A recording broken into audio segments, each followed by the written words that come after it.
Imagínate un carro, un BMW plateado para ser exactos, cargado de maletas llenas de dinero robado, huyendo a toda velocidad en la oscuridad. Así termina la historia de la dinastía Duvalier, una familia que gobernó Haití con puño de hierro por más de 30 años, dejando tras de sí un rastro de terror, corrupción y misterio. Hoy nos sumergimos en este capítulo oscuro y fascinante de la historia. Vamos a explorar las vidas de dictadores despiadados, una mujer astuta y ambiciosa y una banda paramilitar que sembraba el miedo en cada rincón del país. Lo que vamos a descubrir juntos te hará preguntarte cómo el poder corrompe, incluso a las almas más nobles, y cómo un país entero puede quedar atrapado en una red de miedo y de silencio. Para entender cómo los Duvalier llegaron a tener tanto poder, tenemos que remontarnos al Haití de 1957, un país que había pasado por años de inestabilidad política y económica. La gente estaba desesperada por un líder fuerte, alguien que prometiera un cambio.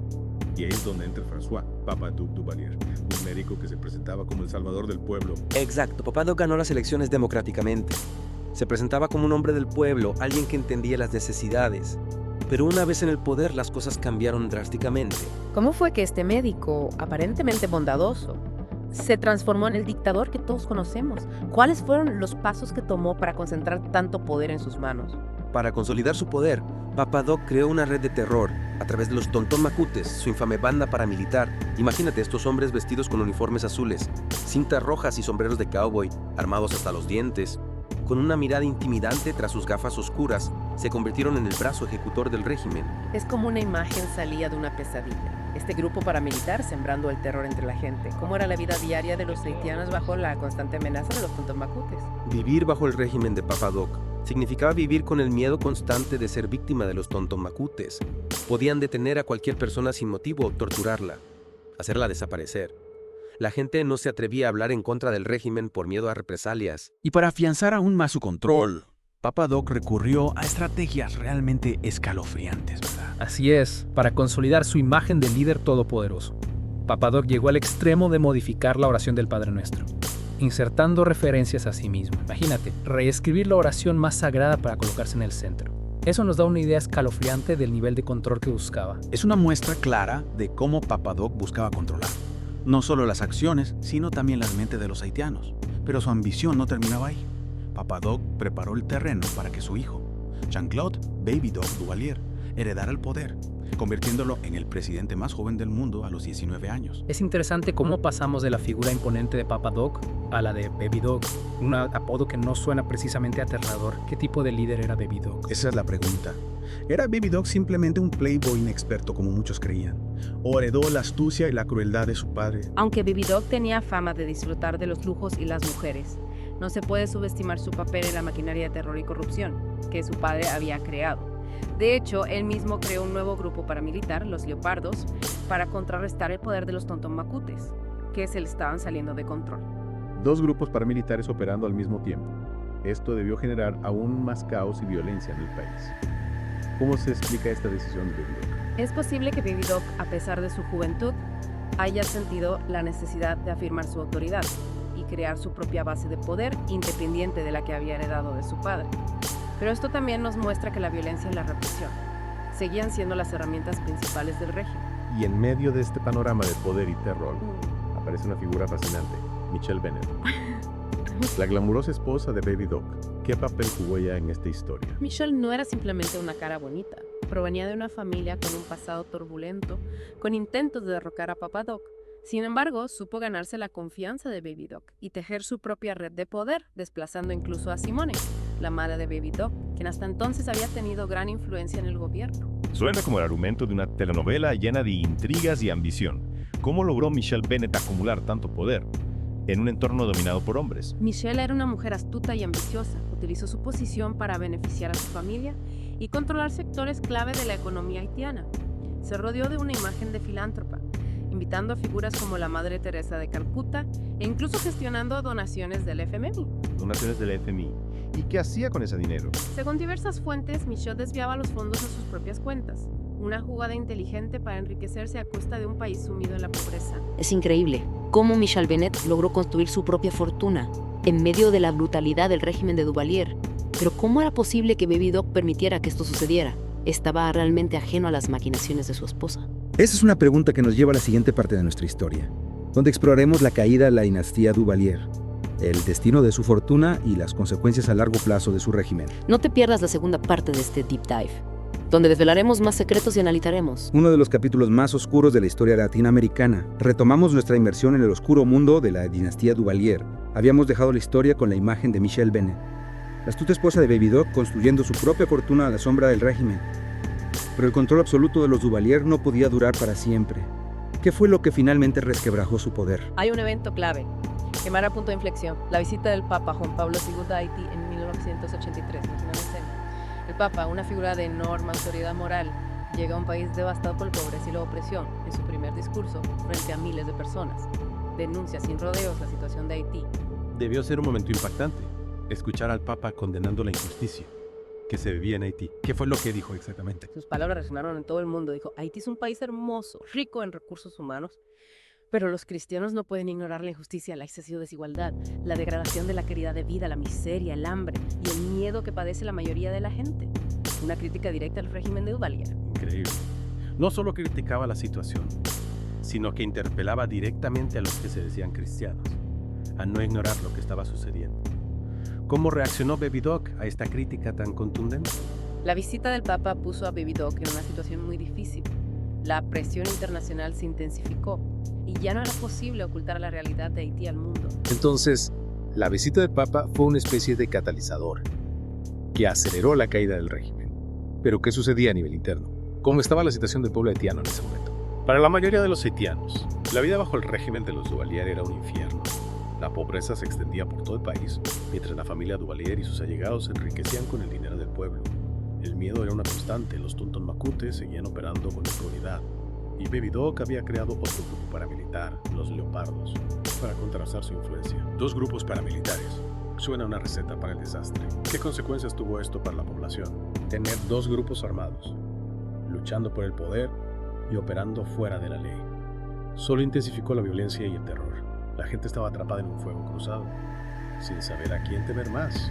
Mencionaste que Baby Doc era conocido por su gusto por el lujo. ¿Puedes contarnos más sobre cómo malgastaba el dinero del pueblo haitiano, mientras la mayoría de la población luchaba por sobrevivir? Baby Doc tenía una obsesión con los coches de colección. Se dice que tenía una colección impresionante de vehículos de lujo, algunos valorados en miles de dólares. También viajaba constantemente a París y Nueva York para comprar ropa de diseñador, joyas y otros artículos de lujo. Sus fiestas eran legendarias, con banquetes opulentos y un derroche obsceno. Es indignante. Mientras la gente se moría de hambre, Baby Doc se dedicaba a vivir una vida de excesos y caprichos, y Michelle también participaba en estos gastos desmedidos. Michelle cultivaba una imagen de filántropa, organizaba eventos benéficos e invitaba a figuras internacionales para mostrar una cara amable del régimen. Pero detrás de esa fachada se enriquecía con el dinero del pueblo haitiano. Una verdadera maestra de la manipulación. Utilizaba la imagen de la filantropía para encubrir la corrupción y el saqueo del país. Es sorprendente cómo el régimen de los Duvalier pudo mantenerse en el poder durante tanto tiempo. Contaron con algún tipo de apoyo externo. De hecho, los Duvalier contaron con el apoyo de Estados Unidos durante muchos años. ¿En serio? ¿Por qué Estados Unidos apoyaría un régimen tan corrupto y represivo? No tiene mucho sentido.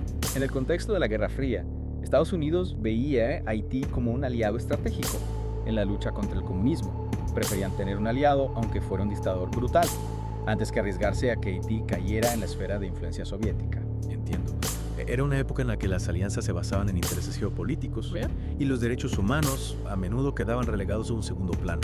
Pero ¿por qué Francia les dio asilo a los Duvalier cuando finalmente tuvieron que huir de Haití? Esa es una buena pregunta. Francia tiene una historia compleja con sus antiguas colonias y a veces ha actuado de forma contradictoria con sus propios valores. En el caso de los Duvalier, algunos creen que Francia les ofreció asilo por razones geopolíticas para mantener cierta influencia en Haití. Es irónico que terminara en Francia, un país que se enorgullece de sus valores republicanos y su lucha por los derechos humanos. Sin duda, la historia está llena de contradicciones y la relación de Francia con Haití es un buen ejemplo de ello. Entonces, la visita del Papa, la creciente presión popular, la condena internacional y la inestabilidad interna finalmente obligaron a los Duvalier a huir. Pero aún quedan muchas preguntas sin responder. ¿Cómo fue su escape? ¿Qué pasó con la inmensa fortuna que acumularon? ¿Y qué consecuencias a largo plazo tuvo su régimen para Haití? En la próxima parte de nuestro Deep Dive, revelaremos los detalles de la caída de los Duvalier, el destino de su fortuna y las consecuencias a largo plazo de su régimen. Revivamos esa madrugada tensa en Puerto Príncipe, calles desiertas y un BMW plateado, rasgando la oscuridad, llevando en su interior a Baby Doc y a Michelle. escapando de la furia de un pueblo al que habían oprimido durante décadas. Es una imagen poderosa, ¿verdad? La huida de los Duvalier marca el fin de una era de terror en Haití. Pero también plantea una serie de preguntas inquietantes. ¿A dónde fueron? ¿Qué hicieron con la fortuna que amasaron? ¿Y qué fue de ellos después? Exacto. Abandonados por sus aliados, repudiados por su pueblo, con el mundo entero observándolos. ¿A dónde podían ir los Duvalier? ¿Quién les daría refugio? Estados Unidos, su antiguo aliado, les cerró las puertas, negándoles el asilo político. Resulta irónico, ¿no crees? Después de años de apoyo incondicional. Estados Unidos les dio la espalda en el momento en que más los necesitaban. Es como si de pronto les hubieran caído encima las consecuencias de sus actos. ¿Y qué pasó entonces? ¿A dónde fueron a parar? Finalmente, Francia, con su historial complejo y a veces contradictorio con sus antiguas colonias, les ofreció refugio.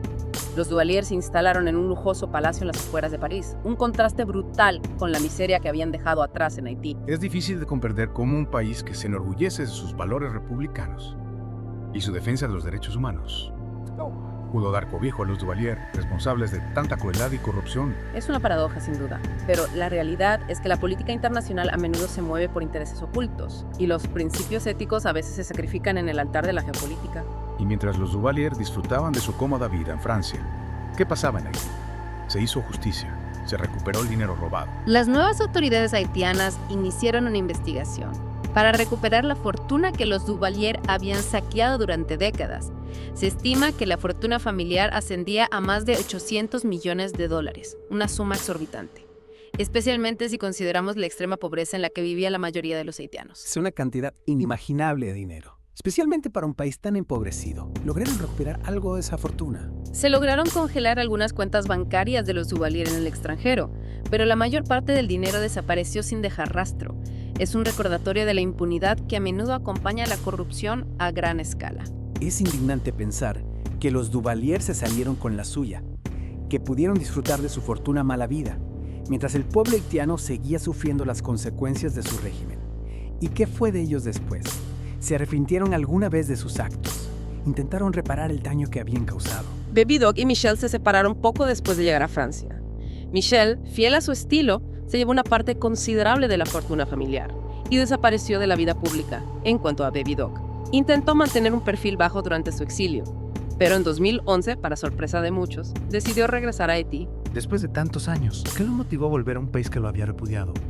Nostalgia, arrepentimiento, ambición de poder. Las razones de su regreso nunca quedaron claras. Algunos creen que buscaba recuperar parte de su influencia política, otros especulan que simplemente extrañaba su país. Lo cierto es que su regreso generó una gran controversia y reabrió viejas heridas. ¿Y qué sucedió cuando llegó a Haití? ¿Fue recibido como un héroe o como un criminal? Fue detenido y acusado de corrupción y crímenes de lesa humanidad. Parecía que finalmente iba a enfrentar la justicia por los terribles actos cometidos durante su régimen. ¿Y qué pasó? Fue juzgado. Pagó por sus crímenes. Su defensa logró retrasar el proceso judicial durante años, argumentando problemas de salud y falta de pruebas. Finalmente, Baby Doc murió en 2014 a la edad de 63 años, sin haber rendido cuentas ante la justicia. Una muerte que dejó un sabor amargo para muchos haitianos, que esperaban verlo responder por sus crímenes. Es una historia llena de tragedia, corrupción, ambición desmedida y, al final, impunidad. La historia de los Duvalier es un recordatorio de que la lucha por la justicia y la libertad es un proceso largo y complejo. Es también un llamado a la memoria, a no olvidar las atrocidades del pasado, para evitar que se repitan en el futuro. Hemos llegado al final de nuestro deep dive sobre la dinastía Duvalier. Esperamos que esta inmersión en la historia de Haití te haya resultado tan reveladora como a nosotros. Y que te inspire a seguir cuestionando, investigando y luchando por un mundo más justo y equitativo, donde la impunidad no tenga cabida. Hasta la próxima en otro deep dive, donde exploraremos juntos nuevos misterios de la historia.